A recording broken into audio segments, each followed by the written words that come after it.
bienvenidos todos. Buen día. Sin lugar a dudas, hablar del cambio climático. Ahora tenemos que estar con el tema del famoso Pacto de Glasgow para el Clima, que es lo que se acordó en los últimos 15 días, los primeros 15 días de noviembre, pero en donde creo que hace de la mayor relevancia y trascendencia no perder de vista qué es lo que está representando este tipo de fenómenos, de situaciones, uno a nivel global y dos a nivel particular, que es en nuestro país, cómo se pueden estar implementando acciones y políticas, y tres, qué es lo que debería estar haciendo mejor, el continuar con una acción y una política petrolífera o buscar incentivar, motivar acciones que permitan ir por energías limpias. Me parece trascendente las declaraciones de la empresa automotriz General Motors, donde dice, si no tengo garantías de energía limpia, pues voy a buscar dónde invertir y dónde hacer mis proyectos, porque a fin de cuentas, estando en un mercado global, hace necesario que los proyectos así lo requieran hacer. Yo creo que nadie puede negar los grandes efectos que provocan los fenómenos climáticos y meteorológicos y cómo los países insulares se ven amenazados en todo esto. Yo creo que es buscar cómo hacer el que los países que tienen capacidades y recursos puedan estar en la opción, en la posibilidad de seguir aportando sus recursos en todos estos temas que se han estado buscando para que los países en desarrollo puedan tener acceso a esos famosos 100 mil millones de dólares para tener, para poder invertir y hacer este tipo de cosas. Hay otro tipo de temas que son de trascendencia, como el mercado de los bonos de carbón y cómo cada país va a tener que hacerle frente a este tipo de problemática. Creo que son demasiados temas y por eso consideramos que era de interés y relevancia para todos nosotros y todos en general, tener una visión clara y objetiva sobre lo que sucedió, dónde estamos y hacia dónde vamos. Por lo cual, me da mucho gusto que esté con nosotros Enrique Lendo. Gracias y buen día. Muchas gracias también, Daniel, por la invitación. Jenny, también, por supuesto, por todo el apoyo. Voy a compartir la pantalla. Yo creo que empezaría con algunos de los elementos que mencionó Daniel, sobre todo el anuncio que hace General Motors la semana pasada, o hace algunos días, tal vez no la pasada, sino antes pasada, de que pues si no había una resolución sobre la política energética y el rumbo que iba a tomar la política energética en México, pues probablemente iba a dejar de invertir. Creo que sí, más o menos, hasta donde entiendo, se estableció. Yo empecé en esto hace 25 años. Entré a la Semarnat en 2000 y soy economista y venía de la Universidad de Indiana de política ambiental y bueno, pues mi sueño era aplicar política económica al medio ambiente en mi país. Y pues me topé con que era muy difícil, porque las gentes que desarrollaban política económica estaban en otro rumbo, estaban en la Secretaría de Hacienda, estaban en la Secretaría de Economía, estaban en Agricultura, en fin, en otras áreas que realmente no les interesaba pues apoyar el medio ambiente o no le encontraban alguna utilidad, algún sentido dentro del marco de las políticas y asuntos que ejercían. Pero lo que sí puedo decirles, y es lo que he aprendido después de todo el rumbo, y sobre todo de lo que ha pasado en los últimos 4 años, es que la parte económica, y por eso vimos lo de General Motors, es lo que va a impulsar que cumplamos con metas de medio ambiente en los ámbitos nacional e internacional. Y ahorita en Glasgow es contundente todo esto, les digo. Y eso se debe pues, básicamente a que nos hemos tardado como países y como, si lo podemos mencionar así, en el ámbito ambiental de los países, en atender los retos del medio ambiente que tenemos globales o locales, ¿no? Si ustedes recuerdan, pues para Glasgow es la conferencia número 26 de un acuerdo que se firma en 1992, que es la Convención Marco de Naciones Unidas sobre Cambio Climático. El cambio climático se empieza a analizar desde antes, después de la conferencia de Estocolmo de Medio Ambiente Humano y, en fin, algunas reuniones posteriores, se hace el mandato en el marco del PNUMA y otros órganos de Naciones Unidas que se empiece a estudiar el fenómeno del cambio climático, se lo asignan a la Organización Meteorológica Mundial y después en 1988 se crea el Panel Intergubernamental de Cambio Climático que surge precisamente del PNUMA, que es el órgano que yo represento, pero llevamos poco, relativamente poco, con un marco integral que fue lo que se obtuvo en esta convención, que si recuerdan también es una de las 3 convenciones que se propone en Río de Janeiro. Pero la convención, como todas las convenciones, pues era un texto de buenos deseos, atender el cambio climático que ya estaba empezando a generar consecuencias, pero sin medidas de aplicación. Y por ello, en 97 aprobamos un protocolo que es el protocolo de Kioto, pero conocíamos muy poco sobre cambio climático todavía. Y lo que hicimos fue una meta de reducir 5% las emisiones de gases de efecto invernadero al 2012 y no teníamos una meta de estabilización de temperatura porque la ciencia no nos había dado para entender que la temperatura no tenía que superar los 2 grados centígrados o el 1.5 grados centígrados, que es el que estamos empujando. Ahora, muy estándar, como las distintas convenciones que tenemos, ¿cuáles eran los asuntos? Pues reducir emisiones, a lo que le llamamos mitigación, adaptarnos, porque ya empezaba a haber consecuencias del cambio climático, y a través de qué? Pues de dos mecanismos de implementación. Uno, el financiamiento, y el otro, la tecnología. El financiamiento tendría que venir de varias fuentes, no nada más fondos internacionales, sino principalmente lo que se hacían los gobiernos. Y la tecnología, pues era muy incipiente lo que se estaba avanzando de tecnología en esa época, sobre todo la tecnología relacionada con reducir emisiones. Todavía era muy caro, por ejemplo, producir energía renovable, que es lo que ha cambiado ahora, y por eso voy a retomar mucho lo que nos dijo Daniel al principio de General Motors, ¿no? Ya están viendo que es más barato. Yo empiezo siendo coordinador de asuntos internacionales en 2007. El presidente Calderón me hace o me ofrece ser coordinador de asuntos internacionales y voy a la primera cumbre o la primera COP de cambio climático en Bali.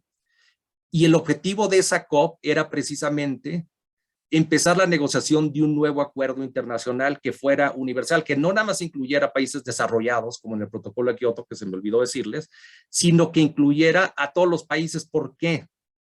Porque lo que se había podido ya medir de emisiones de gases de efecto invernadero hasta la fecha nos indicaba que el principal foco de crecimiento de emisiones estaba en las economías emergentes, sobre todo China, India, Indonesia y otros países emergentes G20, que ya estaban empezando a industrializarse de forma acelerada. Y truena esa COP del 2007, no se llega al resultado, precisamente por lo que tronó la COP la COP de Glasgow, o por lo que el resultado no fue tan bueno, porque no tronó, porque India se opuso, y India un poquito es impulsado por China desde 2007. Y entonces seguimos negociando 2008, llegamos a 2009, que era el objetivo de tener el acuerdo, y truena Copenhague por lo mismo. La COP 15 de Copenhague truena. Le ofrecemos al presidente Calderón, más bien le sugerimos hospedarla en México. Tenemos una COP exitosa que ustedes supieron, sobre todo en el sentido de que se renovó el multilateralismo, y de ahí seguimos la negociación hasta llegar a París en el 2015 con muchas dificultades, y siempre con con esta ambivalencia entre el norte y sur, que en las salas de reunión se vive en carne propia y es muy frustrante y es muy difícil, ¿no? Que ahora lo entiendo de forma diferente porque se han salido otros números, otros análisis, y ahorita lo vamos a ir platicando, pero bueno, llegamos a París y se concreta un acuerdo en París, básicamente porque Estados Unidos convence a China, el presidente Obama se reúne con el premier chino y llegan a un acuerdo, pero no crean que fue ahí fue la culminación. China y Estados Unidos llevaban trabajando un programa de cooperación en cambio climático por 10 años. Y a la hora de llegar a París, bueno, pues ya no quedaba otra más que llegar a este acuerdo. Y este acuerdo es probablemente, o estoy seguro, de que es el mejor acuerdo que se ha tenido en cambio climático, sin duda, pero también uno de los mejores en el ámbito de la agenda ambiental y de desarrollo sustentable. Ustedes lo conocen bien, es un acuerdo pues jurídicamente vinculante, porque a la hora que se ratifica, a mí me tocó llevarlo al Senado, pues se convierte en ley suprema en México por debajo de la Constitución, al igual que en todos los países. Y por eso se salió de Estados Unidos, porque también era jurídicamente vinculante allá, ¿no? y afectaba para la administración Trump. Es un acuerdo universal, incluye a países desarrollados y en vías de desarrollo, y la novedad es que todos tienen meta. Ya las metas no eran de abajo para arriba, como fue en Kioto, sino lo que se propuso, basado en el principio de responsabilidades comunes pero diferenciadas, es cada quien ponga su meta de reducción, pero en el entendido de que la vamos a ir actualizando cada año hacia el alza. ¿Para qué? Para poder alcanzar ese meta de temperatura al final del siglo que ya nos había dicho la ciencia en el cuerpo del IPCC. Ya nos habían dicho que no sobrepase los 2 grados centígrados porque vamos a estar en problemas, de preferencia 1 grado centígrado. Pues pongan ustedes sus metas de reducción, incluyendo México. Nosotros fuimos el primer país en vías de desarrollo y no sé si el segundo o el tercero, uno de los primeros entre todos los países, y ponemos nuestra meta de reducción del 22% al 2030, ¿no? Que ahorita lo que estamos buscando es para llegar a esa meta de menos de 2 grados. Tenemos que tener 0 emisiones netas al 2050 y reducirlas en al menos 45% al 2030. Entonces, lo que estamos hablando con la primera NDC es 2030, ¿no? Que es una meta importantísima. Lo que va a pasar en los próximos 8 años, y cuando estábamos en 2015, pues era en los siguientes 15 años, ¿no? No tiene una meta que habló Daniel, y que es esta meta de los $100,000 millones. Es la única meta cuantitativa de financiamiento que hemos logrado en el acuerdo, que es irrisoria, y ahorita les digo por qué es irrisoria. Una meta global de adaptación, es muy difícil llegar a una meta de adaptación porque las condiciones en cada país son inmensamente diferentes. La adaptación es un concepto cambiante, entonces es básicamente imposible. Lo que sí se puede decir es que los países se adapten, hagan sus planes de adaptación, y vamos a poner un dinero, que el dinero pues, no se puso, nada más se pusieron esos $100,000 millones, y eso está ambiguo para qué es. La mayoría ha ido a mitigación, y luego hubo otras cosas como la agenda de bosques, hubo otras cosas como el mercado de carbono, ¿no? En el artículo 6. Lo importante de esta gráfica es la de la derecha. Vean, en la derecha se han venido haciendo cálculos de cuánto cuesta implementar el Acuerdo de París. Todo el mundo habla de los $100,000 millones. Lo que hemos aprendido a partir de los análisis económicos, según la IEA, la OCDE y todos, es que alcanzar esa meta, o sea, estamos hablando de una transformación sin precedente. Estamos hablando de que vamos a eliminar, a neutralizar las emisiones en 2050 y las vamos a reducir a la mitad en 2030. Pues para eso básicamente se tiene que transformar la economía mundial. Tenemos que tener todo de energía renovable, tenemos que tener la mayor parte de movilidad eléctrica, tenemos que detener la deforestación, sin duda, y una serie de cosas que cuestan caras. ¿Cuánto? Entre 5 y 7 billones de dólares, o trillones en inglés. El PIB de México es $1 billón, el de Estados Unidos es 23. Quiere decir que es 5 veces el PIB de México, en el escenario bajo, 5 veces el PIB de México al año. para reconvertir toda la infraestructura ambiental y de los procesos. O una tercera parte del de Estados Unidos o la mitad del de China, ¿no? Es un dineral, un montonal de dinero, y esos 100 mil millones de dólares es el 1% de lo que se necesita. Luego vimos también, aprendimos ahora en la COP con nuevos elementos de la institución que represento, que también el adaptarnos nos va a costar caro, ¿no? Estos son análisis de pues, los últimos que hay, de cuánto necesitan los países en vías de desarrollo para adaptarse, y está entre 140 mil y 300 mil millones al año al 2030, y entre 280 mil y 500 mil millones al año al 2050. Eso es lo que van a necesitar nada más los países en vías de desarrollo para medio solventar el problema, ¿no? Y pues, ¿qué es lo que ha pasado? Que el costo económico y el costo político es tan alto que no hemos podido reducir las emisiones. No voy a decir que ni tantito, pero muy, muy poco. Pues más bien lo que hemos reducido es un poco es la tendencia, pero desde que firmamos la convención en 92 a la fecha, se han duplicado las emisiones de gases de efecto invernadero. Lo que esperaríamos es por lo menos una reducción mínima.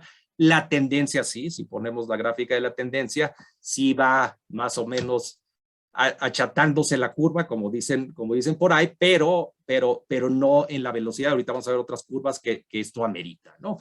Y nos queda ya muy poco presupuesto de carbono.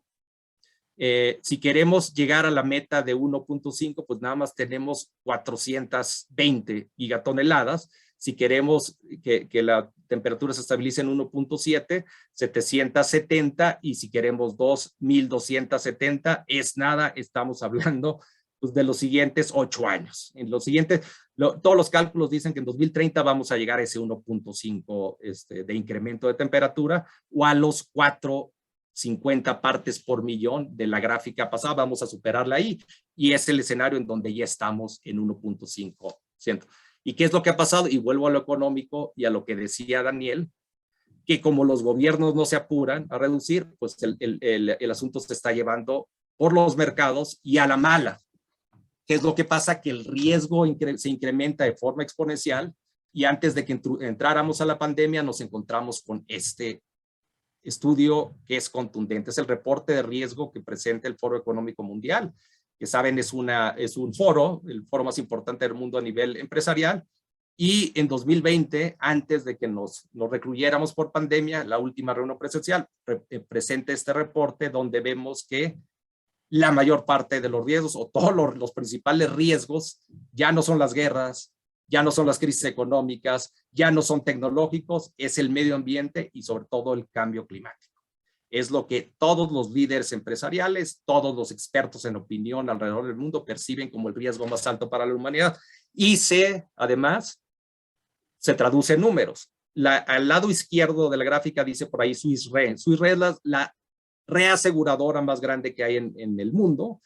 Es la que sobre todo reasegura los catástrofes naturales, y lo que nos dice es que el costo, lo que se está ahorita registrando de pérdidas por seguros, nada más de donde hay registro, porque hay muchos lugares donde no hay registro, y esto no considera todos los fondos nacionales tipo los Fonden, son 100 mil millones de dólares de pérdidas al año. Y podría incrementarse hasta el 15% del PIB al 2050.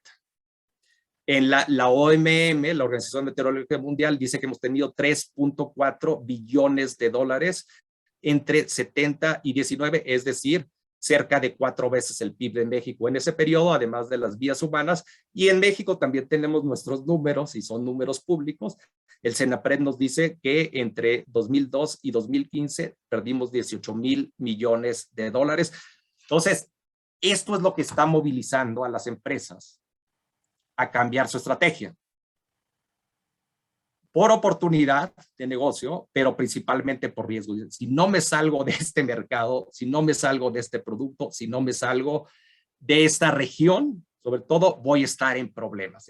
Toda la movilización, lo que vemos cómo está incrementando las políticas ambientales empresariales, se deben principalmente a esto, y luego también a la oportunidad que se llama riesgo de transición. Quiere decir, si los gobiernos se están moviendo, Una semana después, el señor Larry Flynn, que es el CEO de BlackRock, cada año manda una carta a los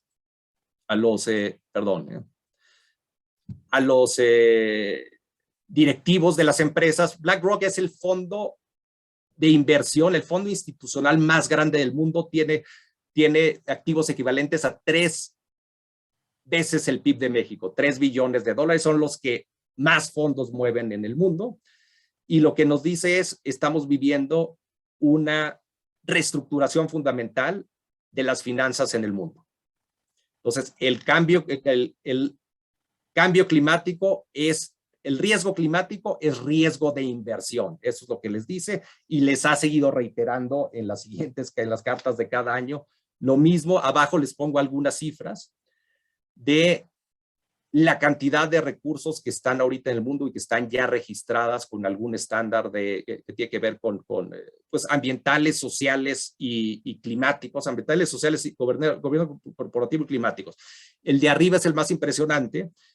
Entre empresas e instituciones financieras, 103 trillones de dólares en el mundo ya tienen, ya están asociadas a estándares ambientales, sociales y de gobernanza corporativa.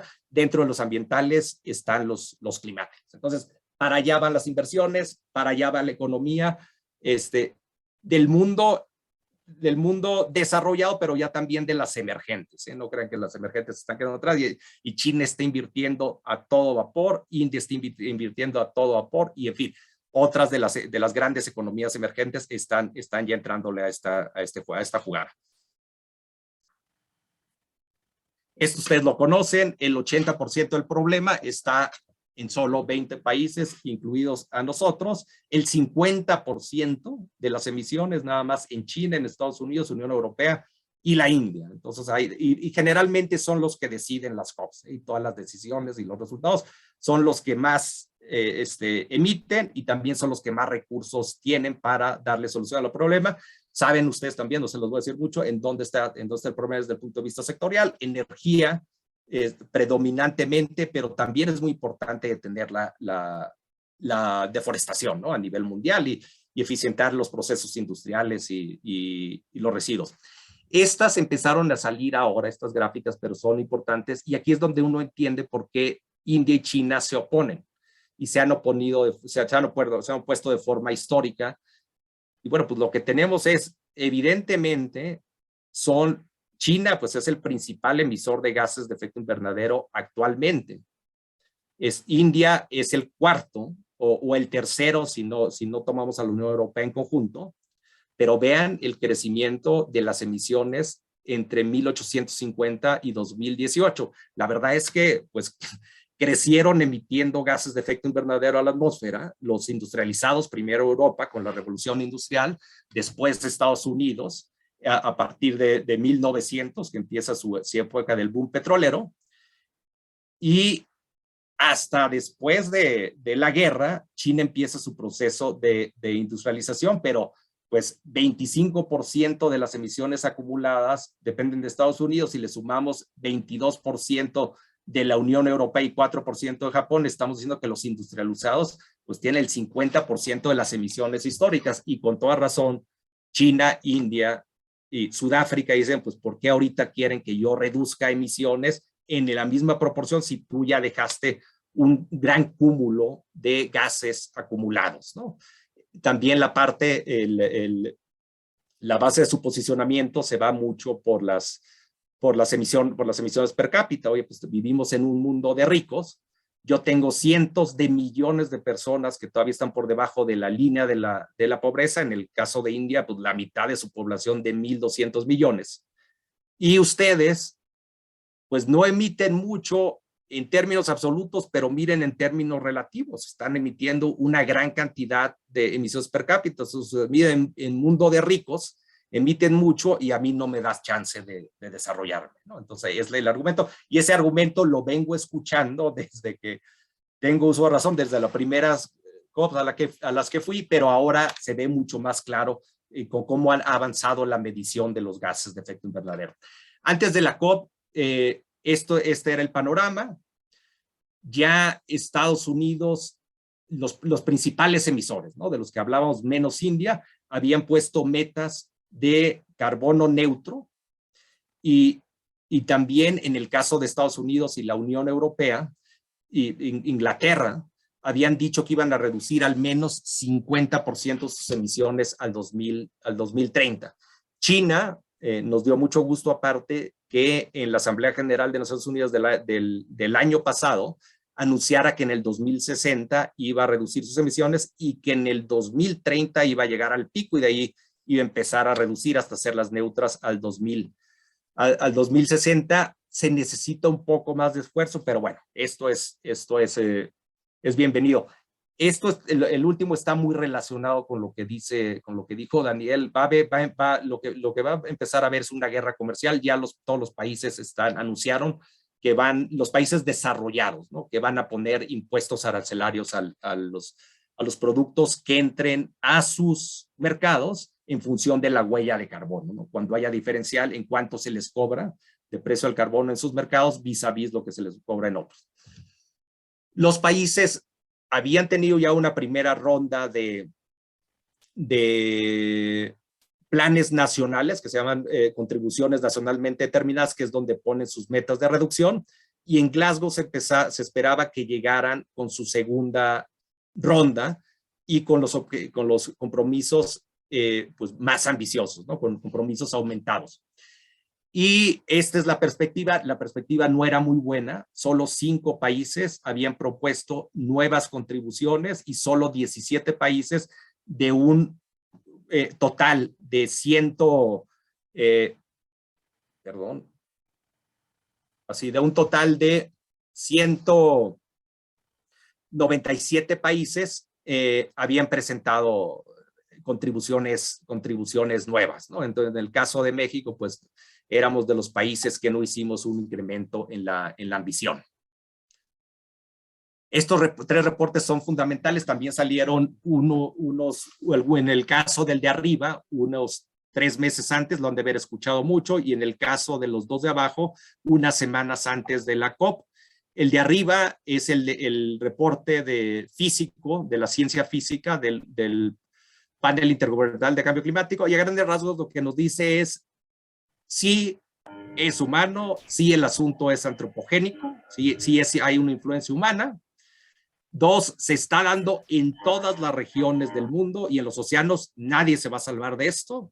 Y 3, apúrenle porque ya vamos en 1.1 grados centígrados y lo que les recomendamos es llegar a 1.5 y vean, pues dense cuenta de cómo ha ido aumentando en intensidad y en frecuencia los impactos. En todo el mundo, digo, eso no hay mucho que abundar. Lo tuvimos en México, lo tuvimos en China, lo tuvimos en Nueva York. Los datos son contundentes en inundaciones, en sequías, en cualquier variable de impacto climático al que tengamos acceso. Y los otros 2, el reporte de la convención y el reporte del PNUMA, nuevamente la organización que represento, lo que nos decían: oigan, pues con lo que ustedes están planteando, no se va a llegar a ninguna reducción, ¿eh? Habíamos dicho que reduzcamos 50% al 2050 y lo que ustedes me están planteando es un incremento del 16%. No nada más no van a reducir, sino van a aumentar. Y en el caso del PNUMA, un poquito más positivo, la reducción va a ser del 7.5%. Lo que nos dicen los análisis de ambos es que la perspectiva de aumento de temperatura es del 2.7 grados centígrados. Es un escenario catastrófico. Es un escenario catastrófico. Ahorita, si quieren, lo platicamos, qué podría pasar.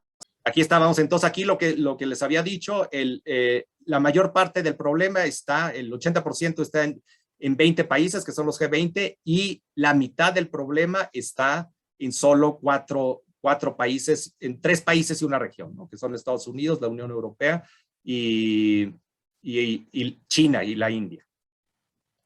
Esta es la de las emisiones históricas, y nada más para que vieran cómo el azulito es la Unión Europea y cómo pues financiaron todo su desarrollo a partir de carbón. Cuando empieza la época petrolera y que Estados Unidos es fuerte, en la época petrolera, pues ellos son los que entran a la cabeza y hacen todo el desarrollo industrial de Estados Unidos basado en petróleo.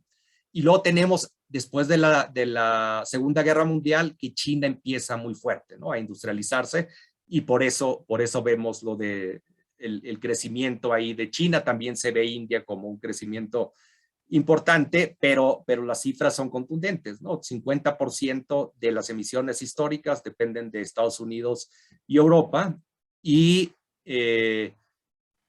pues solo el 13% de China y solo el 3% de India. India fue la que se inconformó ahora en Glasgow con este compromiso de darle fin al carbón al 2030. Y luego las otras son las emisiones per cápita. Vemos que Canadá es el más alto en per cápita, Estados Unidos por ahí está, a la altura de Canadá, pero vemos a India, pues India es en esa tabla que incluye a los principales, pues es el que tiene menores emisiones per cápita, y lo que demanda es que se le dé permiso de desarrollarse y sacar de la pobreza a cientos de miles de personas. Esto pues, se los comenté, los países que van...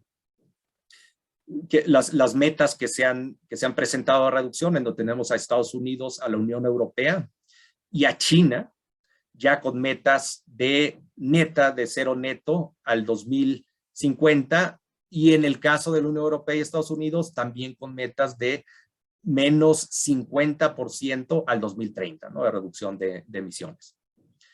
Y en esta nos quedamos, en esta andaba diciéndoles que si revisamos los que han traído nuevas NDCs, que son los planes de aplicación del Acuerdo de París, donde se incluyen la reducción de emisiones, vemos que son pocos, como la mitad de los países, las que han actualizado sus NDCs, muy pocos, incluyendo a México, los que han presentado nuevos compromisos.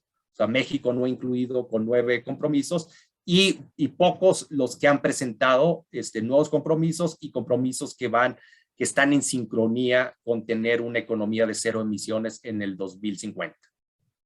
Estos son los 3 reportes de los que le hablaba, el del IPCC, en donde vimos que ya pues ya estamos muy cerca del 1.5 de aumento de temperatura, probablemente lo alcancemos en el 2030, y los otros 2 en donde vemos que, dados los compromisos de reducción de emisiones, nuestra perspectiva de incremento de temperatura es 2.7 grados centígrados, que es inaceptable, ¿no? Es un escenario catastrófico. Tenemos distintos escenarios, estos también son del IPCC, obviamente los que se ven en rojo pues son los más preocupantes y que pueden ser factibles si no reducimos. Si ahorita no hiciéramos nada, pues ahí probablemente terminaríamos. Si siguiéramos con el business as usual de Politas, si implementamos los compromisos tanto de las NDCs al 2030 como los de compromisos 0 netos al 2050, pues ya va cambiando la perspectiva, y ahorita lo vemos más adelante, pero aquí lo que nos dicen los escenarios es que podríamos incluso alcanzar cerca de 5 grados de incremento de temperatura, y eso es el Armageddon, ¿no? El apocalipsis. ¿Cuáles eran los objetivos antes de llegar a la COP? El 1.5 grados por ciento, 1.5 grados centígrados, por supuesto. El fortalecer las políticas y el financiamiento dirigido a la adaptación, tratar de que esté más balanceado de los fondos internacionales y nacionales lo que se aplica a adaptación, con lo que se aplica a mitigación. Ahorita el rango nos da aproximadamente 80% de los recursos se utilizan para atender las causas del cambio climático, es decir, la mitigación, y solo el 20% para adaptarlos, pero hay una gran necesidad, como les enseñé en las primeras gráficas, de tener recursos para que los países se puedan adaptar, sobre todo los más vulnerables. Estaba la famosa meta del financiamiento público, que está ido cambiando. Ahora es de financiamiento público y transferencia de países desarrollados en vías de desarrollo, pero cuando la aprobamos en Copenhague no se querían dejar ni eso. Lo que decían era que viniera de todas las fuentes y que no necesariamente de países desarrollados en vías de desarrollo, pero a lo largo del tiempo le hemos cambiado, y lo que significa es efectivamente que sea una transferencia, ¿no?, de países desarrollados en vías de desarrollo. ¿Cómo ese financiamiento público representa 1% únicamente de los recursos necesarios para poder cumplir con el Acuerdo de París. ¿Cómo le vamos a hacer? Pues la respuesta está, tenemos que movilizar una gran cantidad de financiamiento privado. Aproximadamente el 80%, entre el 70 y el 80% tiene que venir de fuentes privadas, y por eso la COP de Glasgow fue la COP de financiamiento, ¿no? Gran cantidad. Nunca había habido tantas empresas en una COP, y nunca había habido sobre todo instituciones financieras. Lo de los mercados de carbono es otra herramienta que ayuda al financiamiento de proyectos. Soluciones basadas en naturaleza es un tema que ha ido creciendo mucho en los últimos años. Cómo logra sinergias entre combate al cambio climático y biodiversidad, y transparencia era un tema muy importante para todos los países. Para los desarrollados significa que los en vías de desarrollo están cumpliendo con las metas. Para los en vías de desarrollo significa que los desarrollados están cumpliendo con los fines, con los flujos financieros que ofrecieron, ¿no? Entonces, la transparencia tiene una doble dimensión, y lo que se están viendo son los reportes que se iban a presentar ahí. La Agencia Internacional de Energía nos dice muy claro, para poder llegar a la meta del 1.5 y sobre todo esas reducciones que se necesitan al 2030, hay que elevar significativamente las energías limpias en la matriz energética, aumentar la intensidad, disminuir la intensidad energética de la producción de electricidad, reducir significativamente las emisiones de metano, y aumentar, casi triplicar la inversión que se hace en soluciones, en tecnología y soluciones de cambio climático. Voy a ir un poco más rápido porque ya vamos avanzados. Una COP muy concurrida, es la más concurrida que ha habido en los últimos años. Gran cantidad de líderes, también la que ha tenido el mayor número de líderes. Y lo diferente a otras COPs es que siempre hay en las COPs un track de negociación, y hay un track político. En este caso, el track político y empresarial fue muy importante, porque ahí están la mayor parte de los acuerdos. El problema con esos acuerdos es que no siempre tienen un mecanismo de seguimiento. Pero entrando a los acuerdos, hay uno importante, todos estos lo escucharon, de detener la deforestación al 2030, uno importante de reducir el metano al 2030, el 30%, un importante sobre el uso de carbón para producción de electricidad, que en este no entraron los usuarios, los principales usuarios de carbón. Eliminar el financiamiento público internacional para petróleo y gas, en donde estuvieron también algunos países, no todos. Algunos de agricultura y cambio de uso de suelo, protección de mares y tierra, adaptación. Detener financiamiento para combustibles fósiles, autos cero emisiones, innovación y tecnología, enfocar mucho la innovación y la tecnología, el financiamiento, flujos financieros para países vulnerables. La India presentó su meta de reducción de emisiones y se compromete a ser neutra en carbono al 2070, y Sudáfrica dice que también puede aumentarlo significativamente si cuenta con esa cantidad de recursos de 8.5 mil millones de dólares al año. Hay metas importantes también en financiamiento, por eso las resalto aquí en amarillo. 450 bancos y administradores de activos, que equivalen a 130 billones de dólares, es decir, 1.3 la economía mundial, o 130 veces el PIB de México, o 3/4 partes de los recursos financieros, los activos financieros disponibles. Se comprometieron a ser neutros en carbono al 2050. Esto no tiene precedentes. Eso quiere decir, nuevamente regreso, la economía va para allá. En los siguientes años ya no se va a hablar de financiamiento sustentable o financiamiento climático. Todo el financiamiento va a ser sustentable. Va a ser como una regla más de contabilidad, que va a ser incorporada a los índices de las bolsas de valores, a las evaluaciones de riesgo de los bancos. Todo en los próximos 10 años va a ser ya sustentable. No se va a hacer esta diferenciación.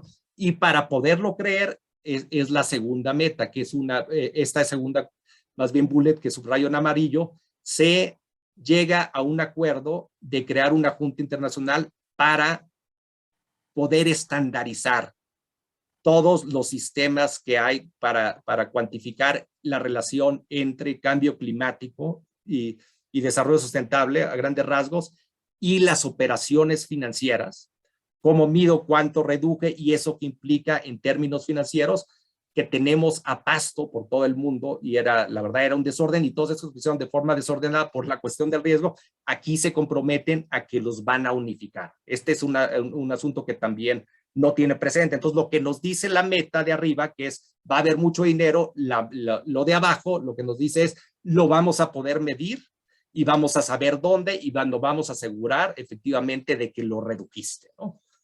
Voy a decir rapidísimo, ya no voy a entrar porque si no, no llegamos, pero aquí está lo de que el financiamiento privado, el 70% va a venir de financiamiento privado y el 30% de financiamiento público de los recursos. En este caso, no le alcanzo a leer aquí, pero son 32 billones de dólares. La mayor parte, miren, vienen de financiamiento empresarial. Son empresas que se autofinancian, ¿no? Pero hay una parte importante en instrumentos financieros, sobre todo lo que va a venir de créditos bancarios. Me voy ya al Pacto de Glasgow, y en el Pacto de Glasgow, tenemos un pacto que a mi opinión es bueno. Muchos critican que no se llegó a un acuerdo sobre eliminación del carbono en 2030. Sin embargo, es la primera vez que se mete el término en una declaración y hay posibilidad de empujarlo el año que entra, pero se logra que hay un énfasis en el 1.5 grados centígrados. Se logra comprometer a los países a que actualicen sus NDC, sus planes, para poder lograr estos 45% de reducción al 2030 y, en fin, otras cuestiones financieras. Lo de mercados de carbono avanza. ¿Cómo quedamos después de la reunión en materia de perspectivas? Si ustedes recuerdan, antes de llegar a Glasgow, la perspectiva de crecimiento de temperatura era 2.7 grados centígrados. Después de la reunión de Glasgow, hay distintos análisis. El organismo que represento decía que podría ser entre 1.9 y 2.1. El señor Birol de la EA, que es más optimista, dice que pudo haber bajado hasta 1.8 con los compromisos. Sí se cumplen los compromisos, obviamente. Y el Climate Action Tracker, que es un instituto independiente, pues nos dice que no, que eso depende de qué es lo que estemos cuantificando y que su propia evaluación es que en Glasgow se avanzó, pero se avanzó solo al 2.4 grados centígrados de incremento en temperatura. Abajo les pongo qué significa cada uno, pero incluso en 1.5 grados vamos a tener un desplazamiento de 46 millones de personas. Si llegamos a 4, pues vamos a tener un desplazamiento de 470 a 760 millones de personas a nivel mundial, sin hablar de los ecosistemas, que es lo que dice abajo. Algunos ecosistemas van a quedar devastados y van a empezar a desaparecer en regiones, incluso con el 1.5%. Aquí está un poco sobre las metas. Creo que ya estamos sobre tiempo. Entonces, si quieren, creo que eso es lo esencial. No sé cómo estemos de tiempo.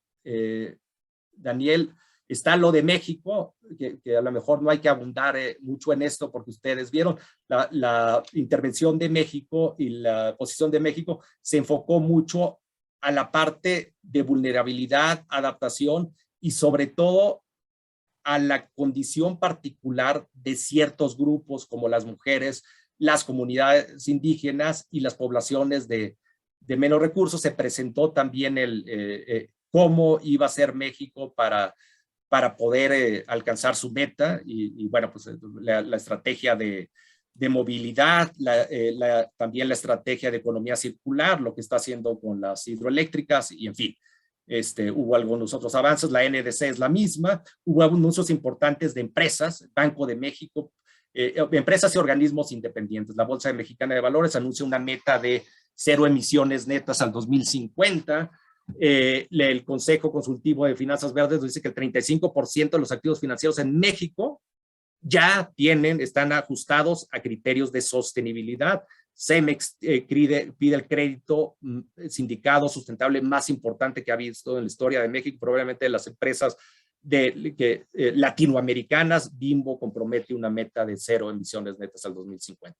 El programa de cambio climático, que ustedes lo conocen, muy enfocado pues a lo que ya teníamos, basado en cuatro grandes objetivos. y con sus, pues, manteniendo la meta de reducir el 22% al 2030. A mí este programa se me hace bueno en el ámbito de adaptación. Creo que en el ámbito de adaptación está bien hecho, es un programa sólido, es un programa comparado con otros países del mismo grado de desarrollo, incluso más desarrollados que México. La parte de adaptación es buena. La parte de mitigación, sin duda, por el nivel de desarrollo que tiene México, por lo que emitimos como 14º emisor de gases de efecto invernadero, porque estamos integrados al tratado, al TEMEC ahora, antes Tratado de Libre Comercio, pues debería ir a la alza y esperemos ver en la COP del Cairo y a partir del año pasado México refuerce su meta de reducción de emisiones. Eso sería todo. No sé si estoy tratando. Creo que es bastante interesante, es mucha información. No, muchas gracias, Enrique. No sé, igual pasaste muy rápido el tema de México. Si quieres, te damos algunos minutos más para que, si quieres ampliarlo, o ya con eso nos quedamos.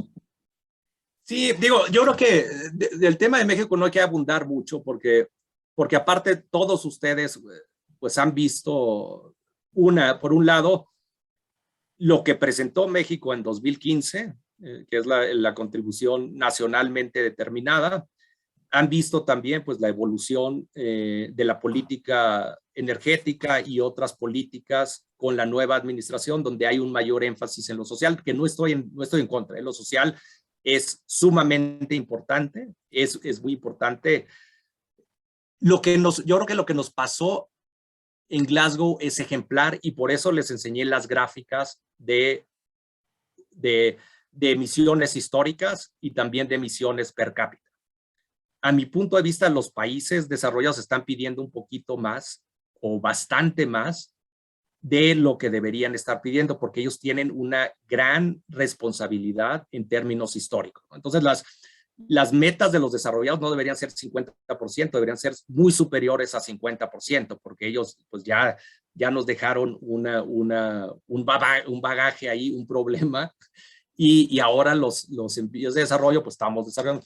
Sí es importante que México, por la condición particular, y estas ya son más condiciones económicas, pertenecemos a la OCDE, tenemos socios comerciales muy fuertes, en fin, una serie de elementos que pueden generar riesgos en el futuro. Regreso a lo de Daniel, y lo de Daniel, pues yo creo que es emblemático, eso se llama riesgo de transición. Si tú no vas para allá y todo el mundo está yendo para allá, como vimos, pues, y no por los países, lo vimos en lo económico, lo vimos por el riesgo, lo que va a pasar es que te vas a quedar aislado de grandes oportunidades, y esas grandes oportunidades son grandes oportunidades de inversión. Y ya, digo, esto no es teórico, lo está diciendo el CEO de General Motors, ¿no?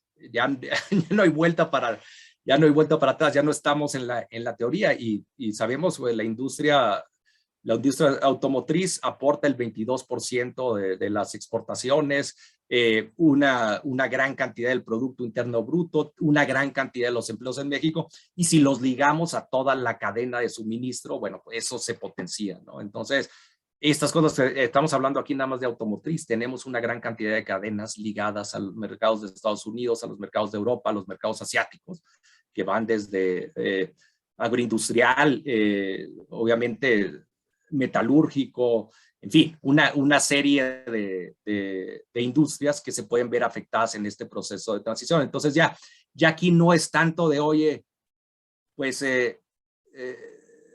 voy a apoyar nada más lo social, y la verdad los países desarrollados contaminaron mucho. O sea, hay que balancear eso con, estás perdiendo muchas oportunidades de negocio en esta transición, y si no te subes al barco, te vas a aislar.